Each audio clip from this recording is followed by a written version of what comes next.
Okay, welcome. This is an audio only live stream. This is more of a podcast, I guess, right? More of a podcast.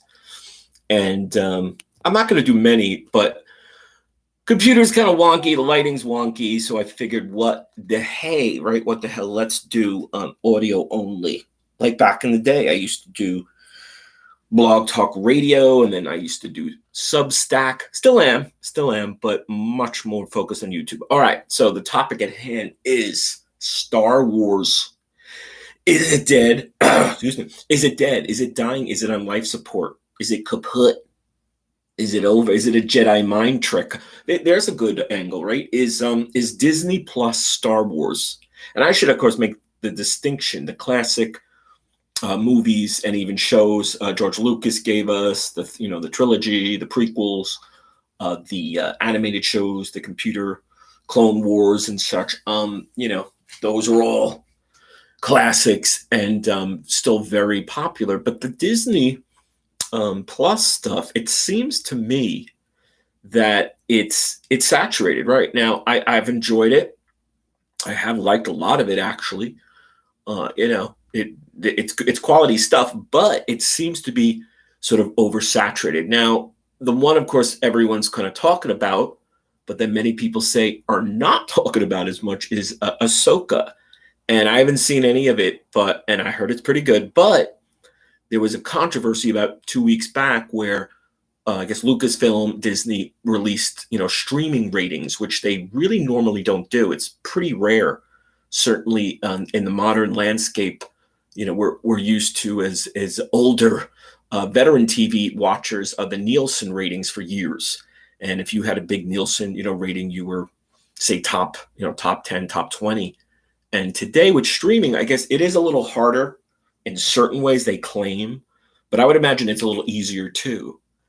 Since it's computers, since it's, Roku, streaming devices, computers, cell phones, that they can get a good handle within that day or so. But who knows the reason? Who knows the true, strategy there? But we're talking, Ahsoka being less than popular. I mean, people have talking about it. People like it.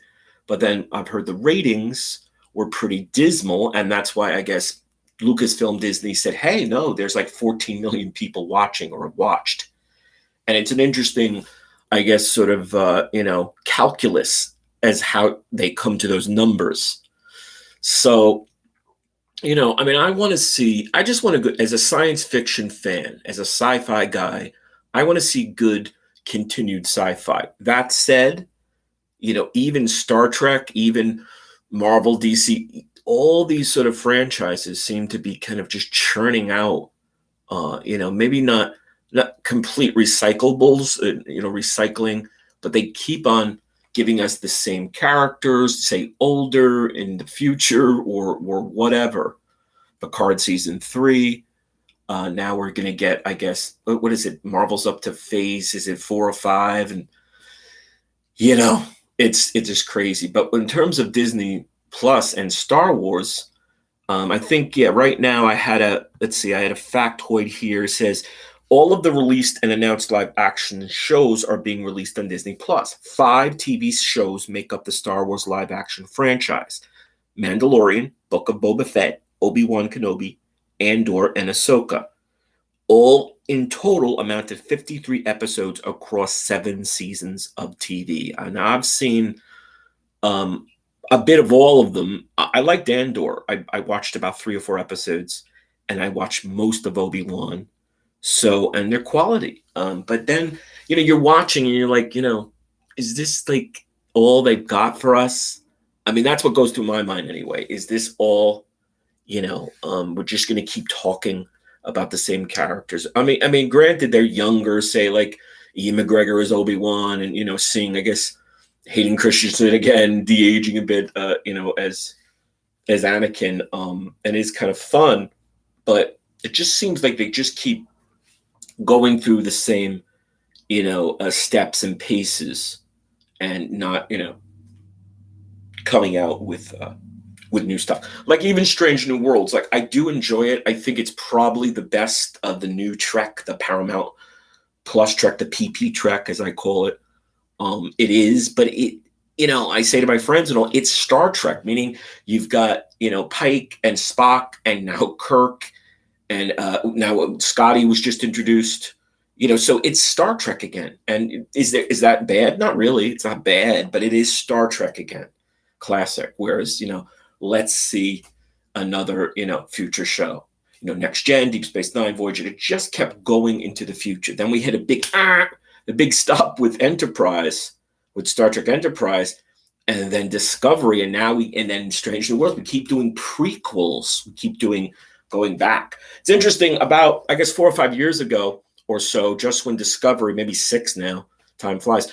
About 6 years ago, I read an article saying how this is Paramount and CBS's way of ensuring and protecting their copyright, because the old series, original series, classic TOS, is becoming, going well over the 50-year mark. And I guess you could, argue legally that maybe the copyrights are dissolving, which is really interesting. And when you think about it, to have Discovery, to have Enterprise first, and then Discovery and Strange New Worlds, all these prequels that keep on saying, yes, the birth of the Federation, Starfleet, Kirk, whatever. So I don't know. I mean, I can't find the article. I can't find any references of it now. So that's it, my friends. So I hope you're enjoying. I got someone in the, he was in, let's see, Shorts for Shorts, Festalon Greyhawk. Yeah, Festalon Greyhawk. Hey, guy. I guess you're watching. Cool. And but I was saying, we'll see with Star Wars. I don't want to see it like go away totally, but someone was saying have a rest, right? Do say a 5-year or maybe even a 10-year rest. At this point, I'd go for 2 or 3. Just take away, our Star Wars, Star Trek, whatever, a couple of these franchises, and just rest them for 2 or 3 years, bring them back. Hope you guys are subscribing and enjoying, and we'll see you soon.